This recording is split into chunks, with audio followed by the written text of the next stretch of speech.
pikiran kita itu templating. Tahu templating? Punya standar SOP-nya. Contoh.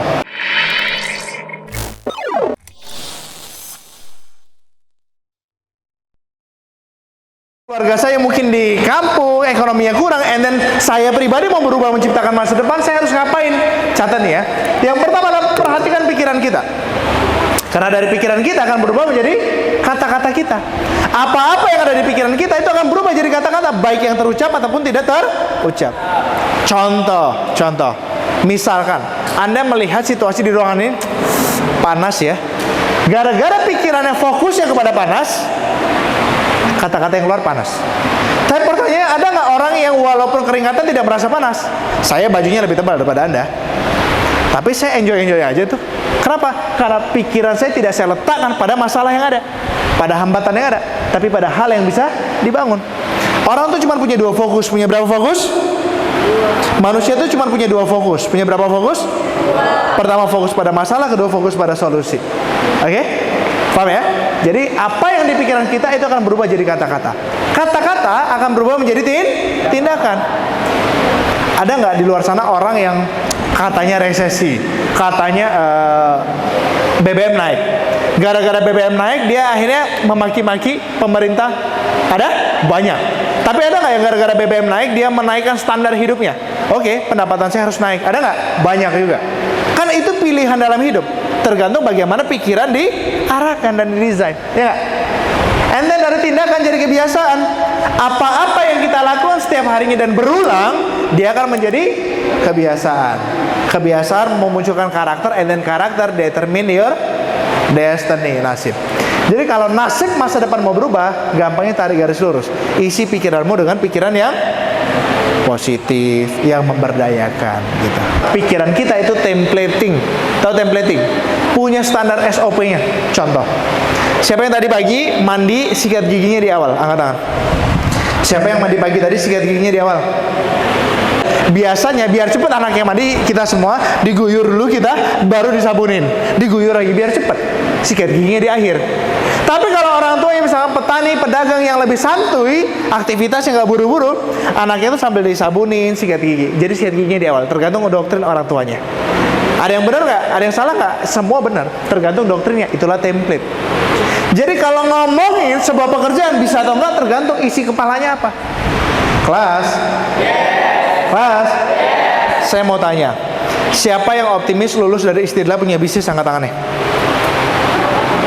Siapa yang optimis, yakin lulus dari sini punya bisnis? Angkat tangannya. Nah, nggak semua yakin. Nggak apa-apa, nggak harus jujur hari ini. Iya, jangan berpura-pura. Yang yakin aja. 1, 2, 3, tuh. 4, masih sedikit ya. Jadi, sekitar 7 orang, 8 orang lah. Pertanyaannya boleh turunkan lagi. Kenapa nggak yakin? Bukan Anda nggak bisa kan? Datanya mungkin belum ada. Anda belum ngerti bisnis itu cara ngerjainnya gimana. Mungkin gitu. Ya nggak? Menjadi tidak diterjemahkan menjadi pebisnis gitu ya. Bukan karena mungkin kita nggak mau, tapi kita masih ragu. Betul ya? Bisa nggak ya? Nanti kalau gagal gimana dan segala macam ya. Kenapa bisa begitu? Karena template-nya belum diubah. Belum lagi kalimat-kalimat tetangga. Udah, mau ngapain sih? Udah punya banyak duit. Kamu anak sultan, mau bisnis. Kalimat-kalimat yang membuat otak kita akhirnya, iya kali ya, gitu. Kenapa bisa begitu? Jawabannya adalah karena belum didesain isi kepalanya apa. Kita lanjut ya. Mana Lampung Timur? Ada anak Lampung Timur di sini? Nggak ada ya? Oke. Nggak ada? Oke. Saya lahir di Waijupara. Waijupara itu dekat Waikambas, tapi saya bukan anak gajah ya. Nah, waktu saya kecil itu sering banget zaman dulu, zaman tahun 90-an ya. Anda belum lahir ya? Apa sudah lahir? Nah, belum lah. Serasa tua gua, Kak. Jadi pada tahun 90-an akhir sampai 2000-an awal, kalau ada sunatan massal, biasanya ngundang gajah untuk narik kayak gerobak, bukan gerobak tapi ya apa ya, iya pokoknya ada kayak keranda lagi, kayak delman itu narik ada kayak gerobaknya gitu ya, ditarik. Gajah juga begitu dulu. Kebetulan pawangnya itu tetangga, maka saya bertanya dong, Om, saya dan teman-teman bertanya, Om, kenapa gajah segede itu bisa nurut? Jawabannya apa? Jawabannya apa kira-kira? Karena dari kecil dilatih. Belakangan saya tahu gajah itu melatihnya adalah kakinya dirantai. kakinya dirantai sehingga dia nggak bisa pergi kemana-mana. Ada yang pernah kawai kambas? Angkat tangannya. Sedikit sekali pernah kawai kambas Anda. Kalau Anda kawai kambas, Anda akan melihat gajah itu dirantai kayak gini kakinya. Ya, kakinya. Dan tidak pernah ada sebuah berita di Indonesia atau di Lampung telah kabur 10 ekor gajah karena melepaskan diri dari rantai. Nggak pernah kan? Kenapa? Karena dari kecil gajah diajarin kalau kakinya dirantai, maka dia nggak bisa kemana-mana. Sama, kepala kita ini dirantai oleh lingkungan. Udahlah, orang tua kita siapa sih? Sadar dirilah. Oke? Itu rantai gajah. Udah, nggak usah neko-neko. Bisa makan aja bersyukur. Nggak salah ya. Tapi itu rantai gajah yang membuat kita nggak bisa besar. Saya mau tanya kelas. Kalau Anda punya bisnis penghasilan 10 juta, keren nggak? Ya keren, karena mikirnya Anda sendiri. Tapi buat Anda yang ingin lebih besar, udah nggak keren. Kak, tapi 100 juta itu kan gede, gimana caranya? Bukan kita tidak bisa, tapi kita belum tahu caranya toh. Betul ya? Nah, itulah rantai gajah. Tugas kita selalu cari ilmu, download ilmu. Seperti adik tingkat saya tadi yang ke Turki. Karena dia punya ilmunya, dia download ilmunya, dia punya fase kehidupan yang berbeda. Kok bisa gitu? Limiting belief-nya dia bongkar. Ya. Nah, teman-teman, semua bawa buku? Bawa buku, coba dikeluarkan bukunya. Enggak bawa buku. Jadi nakut-nakutin ya? Enggak. Saya gunakan itu untuk develop orang, bukan buat menginterogasi, tenang aja. Tapi saya pernah menginterogasi juga. Jadi ada 2 kasus.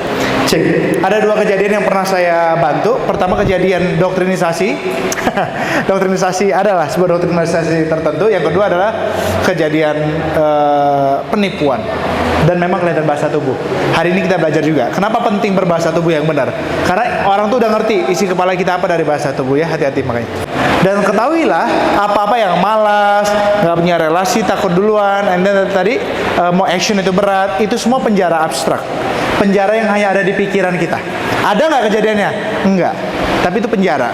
Nah, penjara itu yang bikin nggak mau kerja, susah aktivitasnya. Bukan gini. Kelas. Coba setujui kalimat saya. Benar nggak? Bukan kita nggak bisa kerja keras, betul? Bukan kita nggak bisa kerja cerdas, betul?